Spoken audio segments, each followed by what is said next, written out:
അഫ്ഗാനിസ്ഥാനിലെ താലിബാൻസിനും പാകിസ്ഥാൻ സർക്കാരിനുമിടയിൽ ഏകദേശം ഒരു യുദ്ധം വികസിക്കാനുള്ള അന്തരീക്ഷമാണ് അധികമാകുന്നത്. 3 ദിവസമായി ഈ രണ്ട് പക്ഷത്തിനും ഇടയിൽ ചെറിയ ചെറിയ സംഘർഷങ്ങൾ ഉണ്ടാകുന്നുണ്ട്. താലിബാൻസ്, അതായത് തെഹ്രിക്ക് താലിബാൻസ് എന്ന് പറയുന്ന പാകിസ്ഥാൻ താലിബാൻസിന് അഫ്ഗാനിസ്ഥാൻ വലിയ പിന്തുണയാണ് നൽകുന്നത്. ഇവർ ഇത് അവസാനിപ്പിക്കാതിരിക്കുന്നത് പാകിസ്ഥാന്റെ സുരക്ഷയ്ക്ക് ഒരു വലിയ പ്രശ്നമായി മാറിക്കൊണ്ടിരിക്കുകയാണ്. സമാനമായ അവസ്ഥയിൽ ഇവർക്ക് പിന്തുണ വരികയാണെങ്കിൽ പാകിസ്ഥാനുള്ളിൽ ഇവർ കാരണം വലിയ പ്രശ്നങ്ങൾ ഉണ്ടാകുമെന്ന് പറഞ്ഞ് പാകിസ്ഥാൻ തന്നെ ഒരു വ്യോമാക്രമണം അഫ്ഗാനിസ്ഥാനുള്ളിൽ ചെയ്തു. ഇത് പൂർത്തിയായതിനു ശേഷം ഏകദേശം ഇന്നലെ ഒരു 15,000 സൈനികരെ പാകിസ്ഥാനോട് ചേർന്നുള്ള അതിർത്തി പ്രദേശത്തേക്ക് അഫ്ഗാനിസ്ഥാൻ അണിനിരത്തി. മാത്രമല്ല അധികമായി 4,000 പേരെയോളം ഇതേ ദുരന്ത് ലൈൻ, അതായത് അഫ്ഗാനിസ്ഥാൻ പാകിസ്ഥാൻ ബോർഡറിൽ വീണ്ടും നിർത്തിയിട്ടുണ്ട്. അതേസമയം പാകിസ്ഥാൻ സർക്കാരും അവരുടെ ഒരു പ്രത്യേക സൈന്യനിരയെ അവിടേക്ക് അയച്ചു. എങ്ങനെയാണ് അവിടെ പുതുതായി ഇപ്പോൾ പ്രശ്നം ആരംഭിച്ചത്? ഒരു കാലത്ത് ബൈഡൻ അഡ്മിനിസ്ട്രേഷൻ അഫ്ഗാനിസ്ഥാൻ വിട്ട് പുറത്തേക്ക് പോകുമ്പോൾ അടുത്ത സുഹൃത്തുക്കളായിരുന്ന താലിബാൻസിനും പാകിസ്ഥാനും ഇടയിൽ ഇപ്പോൾ എന്താണ് പ്രശ്നം സംഭവിക്കുന്നത്? എന്തുകൊണ്ട് ഇത് ഇത്ര വലിയ പ്രശ്നമായി മാറുന്നു? ഇവയെല്ലാം ഈ വീഡിയോയിലൂടെ വിശദമായി അറിയാം.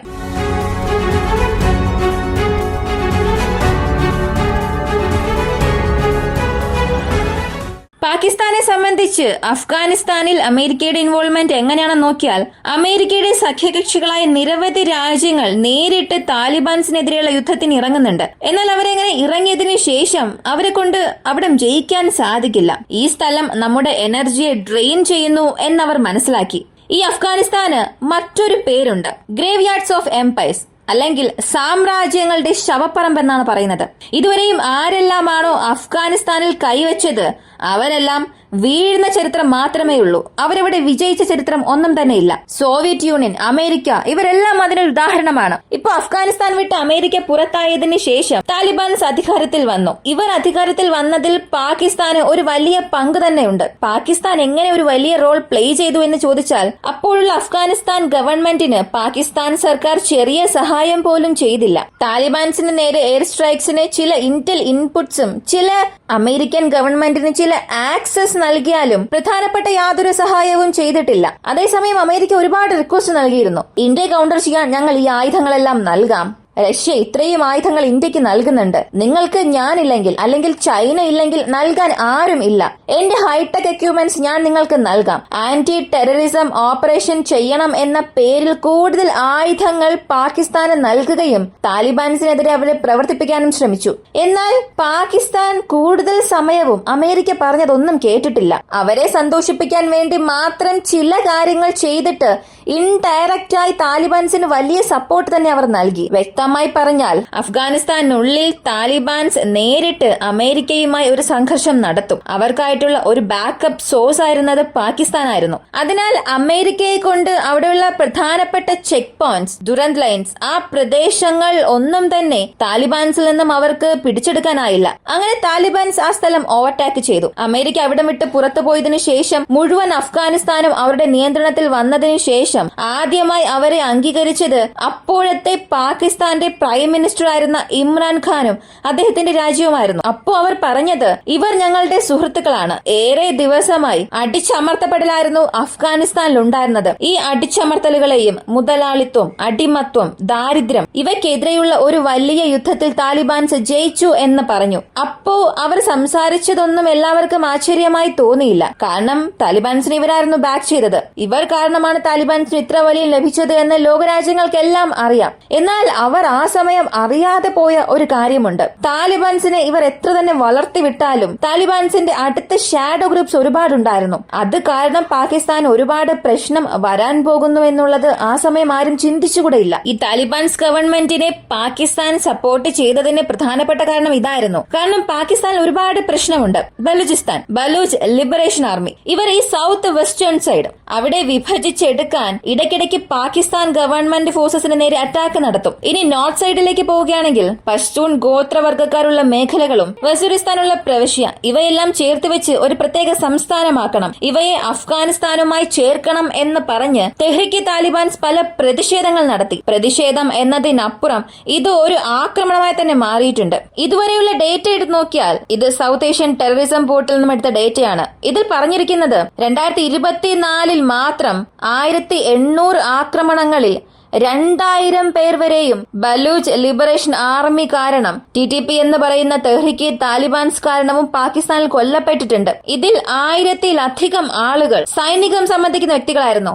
70% വരെയും സൈനിക ഉദ്യോഗസ്ഥരും പോലീസ് ഉദ്യോഗസ്ഥരും ഈ ഒരു ആക്രമണത്തിൽ പാകിസ്ഥാൻ നഷ്ടപ്പെടുത്തി. അങ്ങനെ ദിനം പ്രതി 1200 സംഭവങ്ങൾ നടക്കുന്നു എന്നുള്ളതൊരു സാധാരണ കാര്യമല്ല. ആവറേജ് ഒരു മാസത്തിൽ 30 ദിവസം അല്ലെങ്കിൽ 28 ദിവസം 29 ദിവസത്തോളം ആക്രമണങ്ങൾ നടന്നിട്ടുണ്ട്. ഇപ്പോൾ ഒരൽപ്പം കുറഞ്ഞിട്ടുണ്ട്. സെപ്റ്റംബർ മാസത്തിന് മുൻപ് വരെയും ദിവസവും ഒരാക്രമണം നടക്കാറുണ്ട്. അത്ര വലിയ പ്രശ്നമായിരുന്നു അവിടെ. ഇപ്പൊ പാകിസ്ഥാൻ ഗവൺമെന്റിന് ഒരു കാര്യം മനസ്സിലായി, താലിബാൻസിനെ നമ്മൾ ബാക്ക് ചെയ്തു, എന്നാൽ നമ്മൾ ബാക്ക് ചെയ്ത അവരുടെ പക്കൽ നിന്നും ആവശ്യമായ സപ്പോർട്ടൊന്നും നമുക്ക് ലഭിക്കുന്നില്ല. മിൽസ്ക് എന്ന അതിർത്തിക്ക് സമീപമാണ് ഇവരുടെ മുഴുവൻ ക്യാമ്പ്സും ഉള്ളത്. താലിബാൻസിന്റെ സഹായമില്ലാതെ ഇവരെ കൊണ്ട് ഒന്നും ചെയ്യാൻ കഴിയില്ല എന്ന് പാകിസ്ഥാൻ ചിന്തിച്ചു. ഇങ്ങനെ ചിന്തിച്ചതിന് ശേഷം ഇവർക്കിടയിൽ പല രീതിയിലുള്ള കമ്മ്യൂണിക്കേഷൻസ് നടന്നു. പക്ഷെ ഒന്നും വിജയിച്ചില്ല. 2 ദിവസത്തിന് മുൻപ് പാകിസ്ഥാന്റെ എയർ സ്ട്രൈക്ക് ഈ അഫ്ഗാനിസ്ഥാൻ താലിബാൻസ്, അതായത് തെഹ്രിക്ക് താലിബാൻസിന് പിന്തുണ നൽകുന്ന ഈ പ്രദേശങ്ങളിൽ നടത്തി. അതിൽ 40 പേരോളം മരിച്ചു.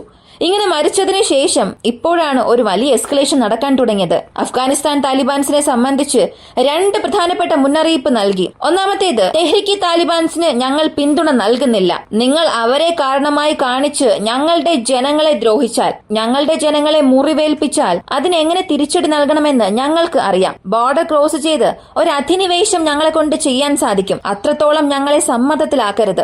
എങ്കിലും ഞങ്ങൾ എല്ലാത്തിനും തയ്യാറാണ്. രണ്ടാമത് നൽകിയ മുന്നറിയിപ്പ് വളരെ പ്രധാനപ്പെട്ടത്. താലിബാൻസിനെതിരെയുള്ള പ്രശ്നങ്ങൾ നടക്കുമ്പോൾ അമേരിക്ക ഒരുപാട് തവണ പാകിസ്ഥാന്റെ പക്കൽ റിക്വസ്റ്റ് കൊടുത്തിട്ടുണ്ട്. അപ്പോഴെല്ലാം പാകിസ്ഥാൻ പറഞ്ഞത്, ഇത് ഞങ്ങളുടെ ഇന്റേണൽ പ്രശ്നമാണ്, നിങ്ങൾ അഫ്ഗാനിസ്ഥാനിൽ മാത്രം കോൺസെൻട്രേറ്റ് ചെയ്യുക. ഞങ്ങളുടെ രാജ്യത്തിനുള്ളിൽ ഞങ്ങളുടെ അതിർത്തിക്കടുത്തുള്ള പ്രദേശങ്ങളിൽ ആന്റി ടെററിസം ഓപ്പറേഷൻസ് ഞങ്ങൾ തന്നെ ചെയ്തു കൊള്ളാം. ഞങ്ങളുടെ ഇന്റേണൽ ഇഷ്യൂസിൽ നിങ്ങൾ തലയിടണ്ട, ആർക്കും ഞങ്ങൾ പിന്തുണ നൽകുന്നില്ല എന്നൊരു പ്രസ്താവന നൽകിയിരുന്നു. അതേ സമാനമായ സ്റ്റേറ്റ്മെന്റ് ആണ് അഫ്ഗാനിസ്ഥാൻ താലിബാൻസിൽ നിന്ന് വന്നിട്ടുള്ളത്. നിങ്ങൾ തെഹ്രിക്ക് താലിബാൻസിനെ നിയന്ത്രിക്കണം എന്ന് ചിന്തിക്കുന്നുവെന്നുണ്ടെങ്കിൽ അത് നിങ്ങളുടെ പ്രദേശത്തോടുകൂടി അവസാനിപ്പിക്കുക, ഞങ്ങളുടെ രാജ്യത്തിനുള്ളിൽ. അതായത് ദുരന്ത് ലൈൻ കഴിഞ്ഞ് വരികയെ വേണ്ട എന്ന് അഫ്ഗാനിസ്ഥാൻ ഇതുവരെയും സമ്മതിച്ചിട്ടില്ല. പക്ഷേ പാകിസ്ഥാന്റെ ക്ലെയിം അനുസരിച്ച് ഈ ദുരന്ത് ലൈനാണ് ഈ 2 രാജ്യങ്ങൾക്കും ഇടയിലുള്ള ബോർഡർ. അപ്പോ ഞങ്ങളുടെ പ്രദേശങ്ങൾക്കുള്ളിൽ വന്ന് നിങ്ങൾ വന്ന് ആക്രമിക്കുന്നത് ഞങ്ങളുടെ പരമാധികാരത്തെയാണ് വെല്ലുവിളിക്കുന്നത്.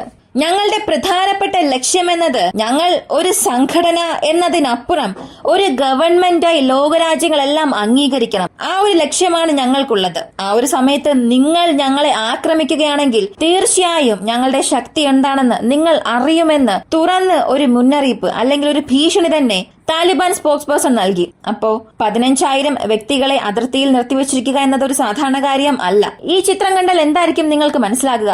ഒരു ഫയർ ഗോഡോ എന്തെങ്കിലും ഒരു ഗോഡൌണിൽ ഉണ്ടായ ആക്സിഡന്റ്. ഇത് സത്യത്തിൽ പടക്കം പൊട്ടിച്ചതോ ഫയർ ഫാക്ടറിയിൽ ഉണ്ടായ ആക്സിഡന്റോ അല്ല. അഫ്ഗാനിസ്ഥാൻ പാകിസ്ഥാൻ ബോർഡറിൽ ഇന്നലെ രാത്രി നടന്ന ആക്രമണമാണ്. ഏകദേശം 140 സ്ഥലങ്ങളിൽ ഈ ക്രോസ് ഫയർ സംഭവിച്ചിട്ടുണ്ട്. പല ഭാഗങ്ങളിൽ നിന്ന് മോട്ടോർ ഷെൽസ് വെച്ച് ആക്രമണങ്ങൾ നടന്നിട്ടുണ്ട്. ഇങ്ങനെ ഇവർക്കുള്ളിൽ ചെറിയ ചെറിയ റോക്കറ്റ് ലോഞ്ചേഴ്സ് ഇവയെല്ലാം നടന്നിട്ടുണ്ട്. ഇതൊരു പ്രാദേശിക പ്രശ്നമായി മാറുമോ എന്നറിയില്ല. കാരണം ഇറാനും ഇതിൽ വലിയൊരു പ്രശ്നം സംഭവിക്കുന്നുണ്ട്.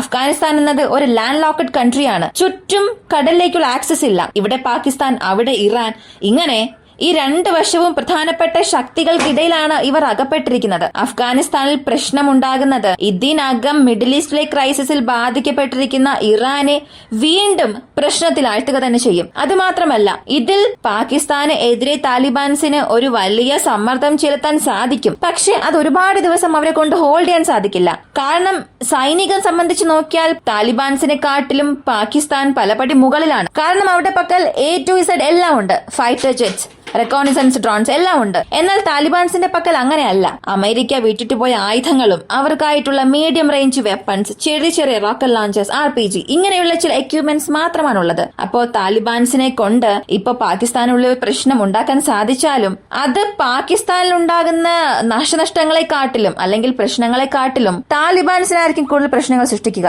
ഇനി ഒരു വശത്ത് ഇതൊരു യുദ്ധമായി മാറുമോ എന്ന് ചോദിച്ചാൽ അതിനുള്ള സാധ്യത ഇവിടെ വളരെ വളരെ കുറവാണ്. എന്നാൽ ഈ ടെൻഷൻസ് വർദ്ധിക്കുന്നത് ഈ 2 വിഭാഗത്തിനും ഇടയിലുള്ള ബന്ധത്തെ സമ്പൂർണമായി തന്നെ അവസാനിപ്പിച്ചു എന്ന് പറയാം. താലിബാൻസ് ഗവൺമെന്റിന് പാകിസ്ഥാൻ ഗവൺമെന്റ് നൽകുന്ന പിന്തുണയെക്കുറിച്ച് അമേരിക്കയിലെ ഒരു പ്രധാനപ്പെട്ട വ്യക്തി ഒരു കാര്യം പറഞ്ഞു. നിങ്ങൾ ഒരു പാമ്പിനെ പാല് കൊടുത്ത് നിങ്ങളുടെ വീട്ടുമുറ്റത്ത് വളർത്തുകയാണ്. പക്ഷേ അത് നിങ്ങളുടെ ശത്രുവിനെ മാത്രമേ കടിക്കുകയുള്ളൂ എന്ന് നിങ്ങൾ ചിന്തിക്കണമെന്നില്ല. അത് എപ്പോ വേണമെങ്കിലും നിങ്ങളെ തിരികെ കടിക്കും. പൊതുവെ ലോകത്തിൽ തീവ്രവാദം സംബന്ധിക്കുന്ന ഏതെങ്കിലും ഒരു പ്രശ്നം നടന്നാൽ എല്ലാവരും കൈ ചൂണ്ടുന്നത് പാകിസ്ഥാനിലുള്ള ചില സംഘടനകളെ ആയിരിക്കും. മുഴുവൻ പാകിസ്ഥാനെയും കുറ്റം പറഞ്ഞില്ല എന്നുണ്ടെങ്കിലും ഇങ്ങനെയുള്ള ചില ഓർഗനൈസേഷൻസ്, അൽ-ഖ്വയ്ദ, ISIS, ISKP ഇങ്ങനെയുള്ള സംഘടനകൾക്ക് പാകിസ്ഥാൻ സപ്പോർട്ട് നൽകുന്നു എന്ന് പറഞ്ഞ് മുഴുവനായും പാകിസ്ഥാനെ നോക്കി വിരൽ ചൂണ്ടും. എന്നാൽ അങ്ങനെയുള്ള പാകിസ്ഥാൻ തന്നെ ഇപ്പൊ പറയുന്നത്, നിങ്ങൾ ഞങ്ങൾക്കെതിരെ തീവ്രവാദികളെ അയക്കുന്നു, ഞങ്ങളുടെ രാജ്യത്തിനുള്ളിൽ തീവ്രവാദ പ്രവർത്തനങ്ങൾ നടത്തുന്നു എന്ന് പറഞ്ഞ് അഫ്ഗാനിസ്ഥാന് നേരെ വിരൽ ചൂണ്ടിപ്പിച്ചു. ഈ ഒരു സംഭവത്തെക്കുറിച്ചുള്ള നിങ്ങളുടെ അഭിപ്രായം കമന്റിൽ പറയുക. ഇങ്ങനെയുള്ള വീഡിയോസ് കാണാൻ താല്പര്യമുള്ളവരാണ് നിങ്ങളെങ്കിൽ ഇപ്പൊ തന്നെ നമ്മുടെ ചാനൽ സബ്സ്ക്രൈബ് ചെയ്യുക. മറ്റൊരു വീഡിയോയുമായി വീണ്ടും കാണാം.